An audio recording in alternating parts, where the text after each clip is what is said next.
গাজীপুরে স্ত্রী মেয়েসহ ৫ হত্যায় অভিযুক্ত ফোরকানের মরদেহ মিলল পদ্মা নদীতে। গাজীপুরের কাপাসিয়ায় স্ত্রী, ৩ মেয়ে ও শালকসহ ৫ জনকে গলা কেটে হত্যার চাঞ্চল্যকর ঘটনায় প্রধান অভিযুক্ত ফুরকান মিয়ার মরদেহ উদ্ধার করা হয়েছে। গত বৃহস্পতিবার ১৪ মে পদ্মা নদী থেকে তার মরদেহ উদ্ধার করা হয়। এর আগে পদ্মা সেতুর ওপর থেকে ফুরকানের ব্যাগ ও জামা কাপড় উদ্ধার করেছিল পুলিশের অপরাধ তদন্ত বিভাগ সিআইডি। প্রাথমিকভাবে ধারণা করা হচ্ছে, নৃশংস ওই হত্যাকাণ্ডের পর ফুরকান পদ্মা সেতু থেকে নদীতে ঝাঁপ দিয়ে আত্মহত্যা করেছেন। পুলিশ ও সংশ্লিষ্ট সূত্র জানায়, ৫ খুনের ঘটনার পর থেকেই ফুরকান পলাতক ছিলেন। তাকে গ্রেপ্তারে আইনশৃঙ্খলা রক্ষাকারী বাহিনীর একাধিক দল কাজ করছিল। এরই মধ্যে পদ্মা সেতুর ওপর একটি ব্যাগ, কিছু কাপড় পরিত্যক্ত অবস্থায় উদ্ধার করে সিআইডি। পরে যাচাই বাছাই করে জানা যায় সেগুলো পলাতক ফুরকানের।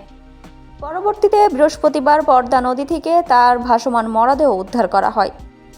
গত শুক্রবার ৮ মে দিবাগত রাতে কাপাসিয়া উপজেলার রাউতকোনা গ্রামে প্রবাসী মনির হোসেনের ভাড়া বাড়িতে এই মর্মান্তিক ঘটনা ঘটে। নৃশংস এই ঘটনায় নিহতরা হলেন ফুরকানের স্ত্রী শারমিন, ৩ মেয়ে মিম, মারিয়া, ফারিয়া এবং শালক রাসুল মিয়া। পেশায় প্রাইভেট কার চালক ফুরকান মিয়া বছরখানেক আগে রাউতকোনা গ্রামের ওই বাড়ির নিচতলা ভাড়া নেন। তার গ্রামের বাড়ি গোপালগঞ্জ সদরের মেরি গোপীনাথপুর গ্রামে। বাবার নাম আতিয়ার রহমান মোল্লা। হত্যাকাণ্ডের পরদিন শনিবার ৯ মে সকাল ৬:৩০টার দিকে ফুরকান তার ছোট ভাইয়ের স্ত্রী রাশিদাকে ফোন করে জানান তিনি ৫ জনকে হত্যা করে পালিয়ে যাচ্ছেন। এরপর প্রতিবেশীরা ওই বাড়িতে গিয়ে বীভৎস এই দৃশ্য দেখতে পান। ঘরের মেঝেতে ৩ শিশুকন্যার গলাকাটা মরদেহ পাশাপাশি পড়েছিল।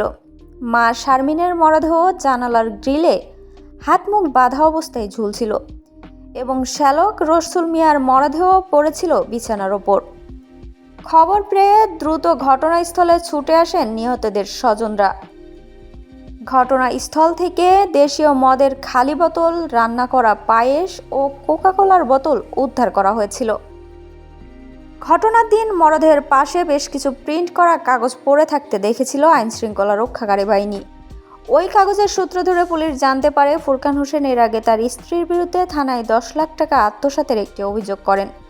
একই সঙ্গে অভিযোগপত্রে স্ত্রীর পরকীয়ার বিষয়টি উল্লেখ করেন তিনি। প্রাথমিকভাবে পুলিশের ধারণা ছিল, পারিবারিক কলহ, পরকীয়ার জেরেই ফুরকান এই ঘটনা ঘটিয়েছে। চাঞ্চল্যকর এই ঘটনায় জড়িত সন্দেহে জিজ্ঞাসাবাদের জন্য আগেই ২ জনকে আটক করেছিল থানা পুলিশ।